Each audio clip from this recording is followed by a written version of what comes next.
Hi, my name's Brian Collin, and remember that the best way to study is to take practice tests, and if you can't find good practice tests, you can build your own and learn while you do it using the Learn My Test study tool. You can sign up absolutely free at www.learnmytest.com, and you can also check our growing list of test banks for one in your field of study.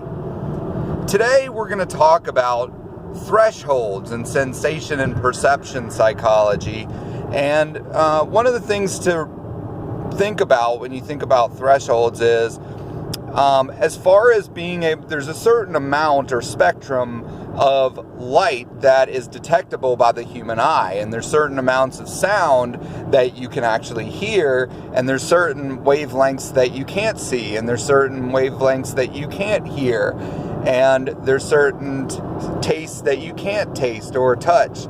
And so in order to understand these and measure these, psychologists have come up with terms called thresholds to help define what we can see, hear, smell. The absolute threshold is the line from which a stimulus needs to be in order for you to detect it over 50% of the time. And so I'm going to use my radio again as an example of an absolute threshold. So right here, I can't hear it at 3, and so I'm going to turn it up to 4. I can hear it, but barely. It's not loud enough for me to detect it. I'm hearing it less than 50%, so I'm going to turn it up again, and I still can't hear it over 50% of the time, so I'm going to turn it up again. Now I can hear it about 50% of the time, I'm sure, or more. So I'm sure you guys probably can't hear it because the sounds of my car and my voice, but I can hear it about 50% of the time. So when I went from hearing it less than 50% to here more than 50%, my absolute threshold is somewhere between 5 and 6 on my volume dial. So the just noticeable difference or difference threshold is how much do you have to change a stimulus in order to notice the difference. And so I'm going to use my radio again as an example of a difference threshold. So what I'm going to do is I'm going to turn it up to about 15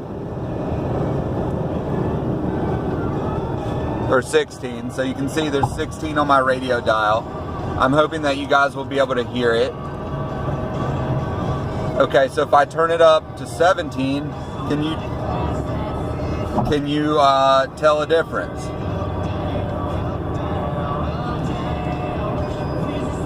I can't. So I'm going to turn it up to 18. So you got 18, 16, 18, 16, 18. Let's try 19.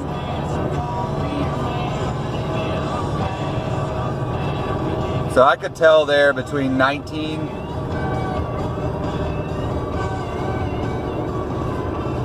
so about 19 and 16. So at that point, my difference threshold would be 3.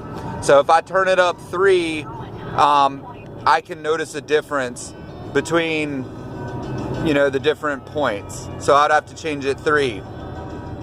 So this guy Weber, it's pronounced Weber, but it's spelled W-E-B-E-R. He recognized that when the intensity of a stimulus increases, it's harder to tell the difference or it's harder to detect a change in the stimulus. So let me give you an example. Let's say you're going 1 mile an hour in a car, and then you increase your speed 5 miles an hour. So you go from 1 mile an hour to 6 miles an hour. It's going to be pretty easy for you to notice that difference, right? But what if you're going 70 miles an hour and you increase it to 75? it's going to be a lot harder for you to tell the difference between you going 70 and 75 versus increasing your speed from 1 to 6. Even though in both cases, you're increasing your speed by 5 miles an hour. So the change is the same, but because the intensity is higher, meaning the speed is greater, it's harder to tell the difference when you're increasing the speed from 70 to 75. All right, so what I'm gonna do is I'm gonna put it down all the way to 7. Okay, so it's probably hard for you guys to hear it at this point. So I'm gonna turn it up 3 from 7 to 10.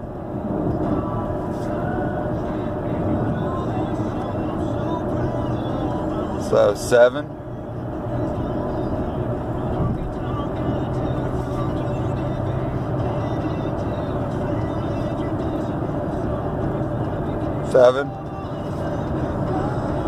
So you can tell the difference, right? So now I'm gonna increase the volume significantly. All right, so you got 40. I was raised on country. 40. I was raised on country. 43. I was raised on country. So you can see there it definitely was harder to tell the difference between 40 and 43 versus 7 and 10. So because the intensity was higher. So that's another demonstration of Weber's law. Hit the like button and hit the subscribe button as well to stay up to date on our most recent content. Remember, the best way to study is to take practice tests, and if you can't find good practice tests, build your own and learn while you do it using the Learn My Test study tool for free at www.learnmytest.com. You can also check our growing list of test banks for one in your field of study. Thank you again for watching this video.